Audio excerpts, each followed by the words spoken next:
Jesús dijo: yo soy el camino, la verdad y la vida. El que beba del agua que yo le daré, no tendrá sed jamás. Vamos a leer en la carta del apóstol Pablo a los Romanos, en el capítulo 8, y vamos a leer del capítulo 8 desde el versículo 33 al versículo 39. Romanos 8, 33 al 39. ¿Quién acusará a los escogidos de Dios? Dios es el que justifica. ¿Quién es el que condenará? Cristo es el que murió. Más aún, el que también resucitó, el que además está a la diestra de Dios, el que también intercede por nosotros. ¿Quién nos separará del amor de Cristo? ¿Tribulación, o angustia, o persecución, o hambre, o desnudez, o peligro, o espada? Como está escrito: por causa de ti somos muertos todo el tiempo. Somos contados como ovejas de matadero. Antes, en todas estas cosas, somos más que vencedores por medio de aquel que nos amó.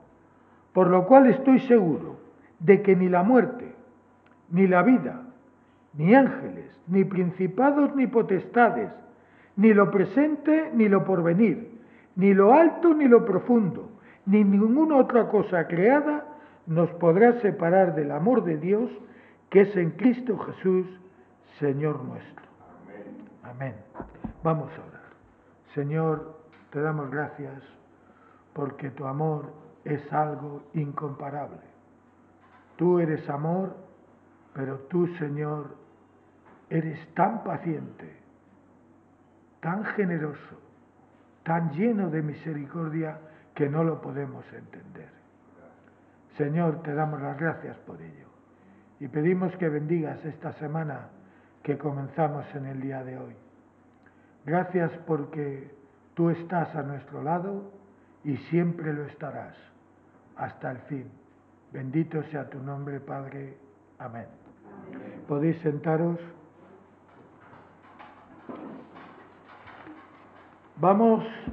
Voy a hablar hoy de tres quién. Si veis, en el versículo 33 hay un quién, en el 34 hay otro quién y en el 35 hay otro quién. Esto significa que el escritor de esta carta, Pablo, está diciendo: hay alguien que puede hacerlo. Y en primer lugar habla de quién acusará a los escogidos de Dios. ¿Sabes? Hay en un juicio normal, él está pensando, el apóstol, en un juicio. Él era romano de nacimiento, pero era judío, pero había nacido en una ciudad romana y por tanto tenía derecho, como en España, por ejemplo, si ahora tienes un bebé, inmediatamente lo puedes inscribir, es ciudadano español. Pues así era en Roma. Entonces ser romano era un plus. Por ejemplo, un romano podía apelar, como en el caso de Pablo lo hizo, apelar a que César le escuchara. Como ciudadano romano tenía derecho a que el mismo César le escuchara. Y yo creo que el apóstol está, como está escribiendo a los romanos, está diciendo: ¿quién acusará a los escogidos? Porque vosotros, como romanos, estáis en el derecho de apelar a César. Pero para apelar a César tiene que haber una acusación. Alguien tiene que decir: fulano me ha defraudado, ha robado, ha matado, lo que sea. Para apelar a César, por ejemplo, en el caso de Pablo, pues los judíos le estaban acusando. Y cuando Pablo dice: apelo a César, quiero que me oiga César. Inmediatamente se había cortado toda la acusación en el sentido de aquel momento. Ya ha pasado a una instancia superior, a un juez, a un personaje muy superior a los que ahora estaban. Entonces el responsable de aquello en aquel momento dice: tú has apelado a César, ya está fuera de mí, yo no puedo hacer otra cosa. Es igual que aquí, en España. Hay juicios que empiezan por un juicio normal y corriente, de un juez de aquí de Coslada. Pero cuando se pronuncia sentencia, resulta que uno de los dos litigantes no está de acuerdo con la sentencia. Y entonces apela a otro tribunal más alto, que es el Tribunal de Justicia de Madrid, Comunidad. Y entonces ahí se dirime otra vez el asunto, pero tampoco están conformes, o el uno o el otro. Y entonces apelan al Tribunal Supremo. Ya no hay más. Ese es el más alto. El Tribunal Supremo es de todo el país y tiene la autoridad para dictar sentencia, la cual ya no hay apelación posible. Pues como algunos hacen trampas, ir al Constitucional para borrar la ley. Pero el juicio es inapelable. Entonces aquí, el apóstol Pablo, ¿quién acusará a los escogidos? Porque sí, hay un juez al cual nadie le supera. Su juicio es inapelable, pero aquí está hablando de un acusador. ¿Sabes? Satanás todo el tiempo está acusando o tratando de acusar, pero desde el sacrificio de Jesús en la cruz tenemos no solamente un abogado defensor, no solamente alguien que aboga por ti y por mí, alguien que se ha puesto en tu lugar, sino que Dios, dice, es el que justifica. Cristo es el que justifica, no es un abogado corriente. Dios es el que justifica a través de su Hijo Jesús. Este juez es al mismo tiempo juez, abogado defensor y el que absuelve.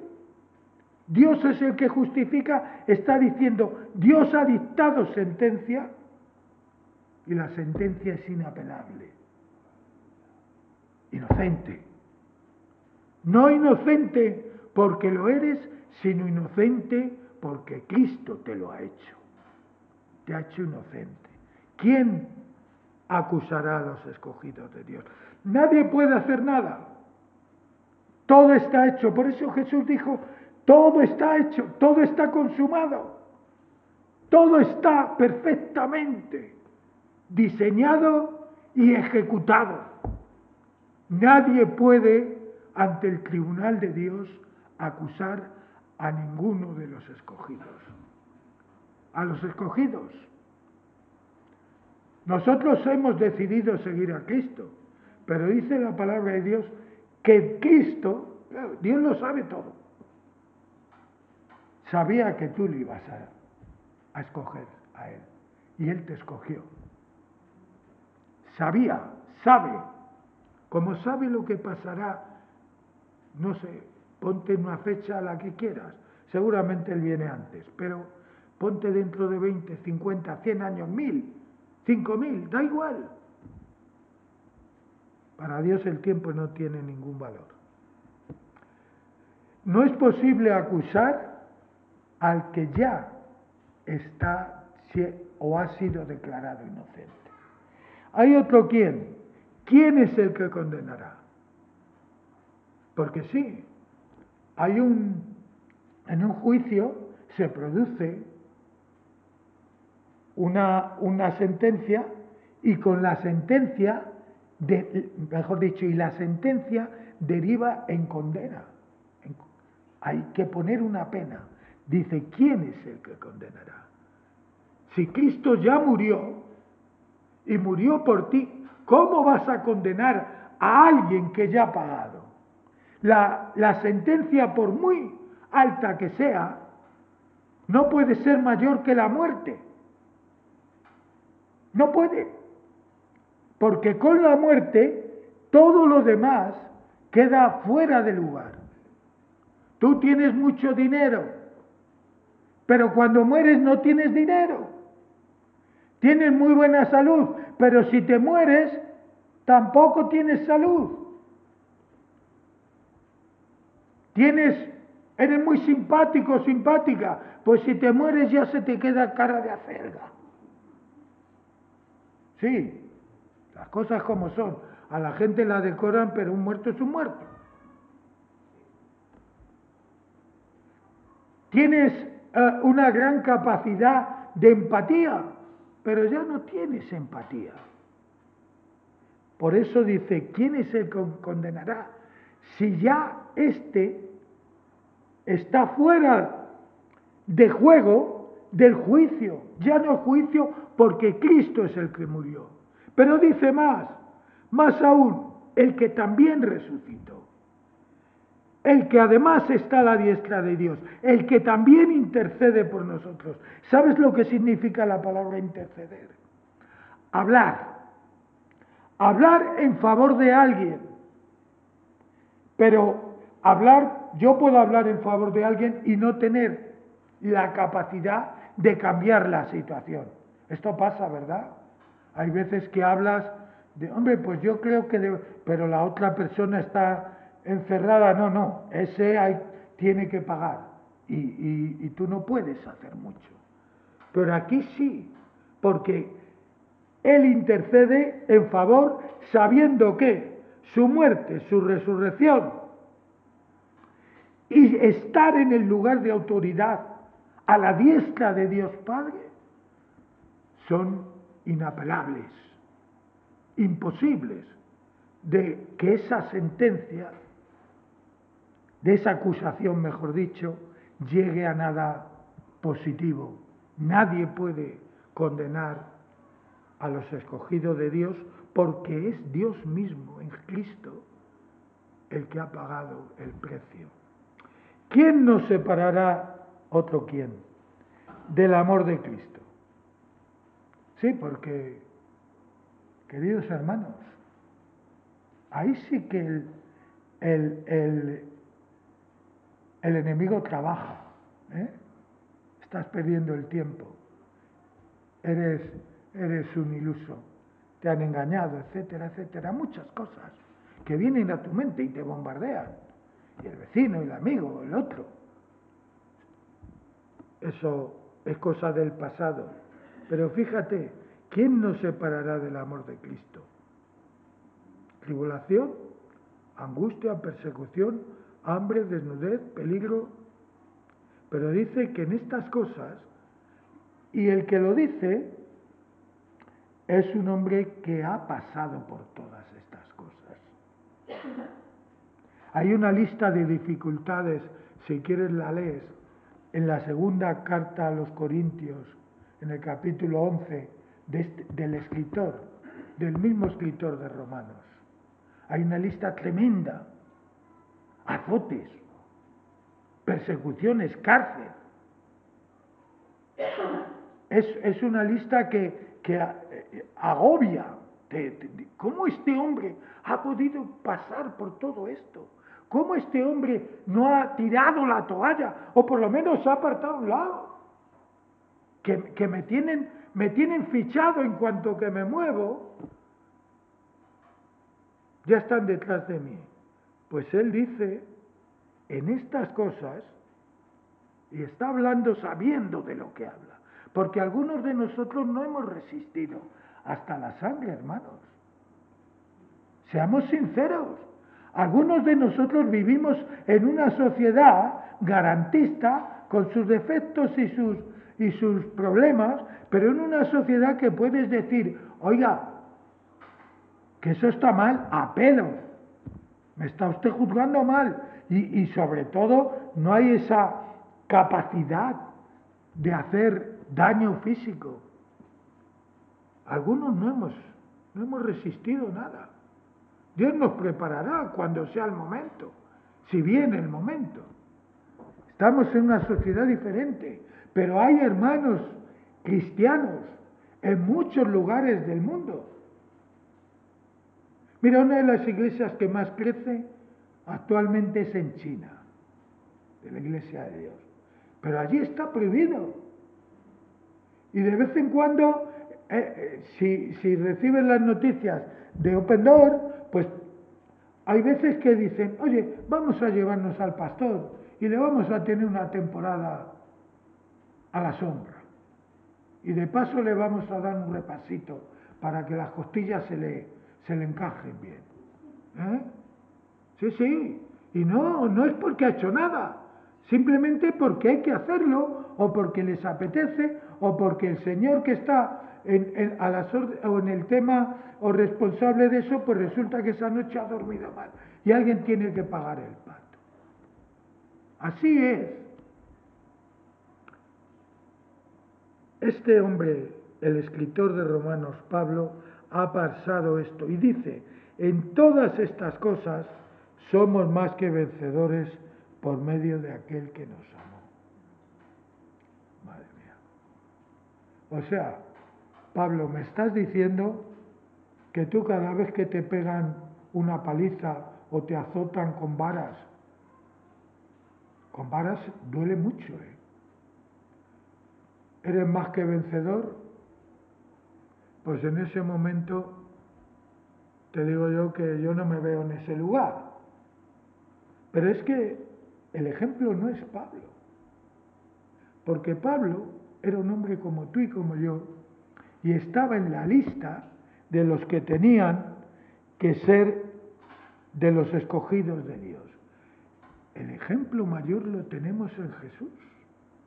Ninguna otra cosa creada nos podrá separar del amor de Dios, que es en Cristo Jesús, Señor nuestro. Ni cualquier cosa creada. Cualquier cosa creada es toda la lista, porque antes de que el hombre pecara y fuera destituido, antes de eso no había muerte. El peor enemigo, el postrer enemigo, dice en 1 Corintios 15, que el postrer enemigo es la muerte, porque ni el hombre estaba destinado a morir, ni estaba destinado a tener problemas de comida, de bebida, de salud, no estaba destinado a eso. El hombre estaba destinado como un ser creado a imagen de Dios, pues a vivir una vida de acuerdo a la vida que Dios lleva. La muerte vino a consecuencia de esto, pero ¿sabes una cosa? La muerte ya no tiene aguijón. Con el pecado vino, pero también, dice en 1 Corintios 15, también la muerte será destruida. La muerte física nos tiene que venir, pero la muerte en el ámbito completo, tanto física como espiritual, llegará un momento en que será destruida.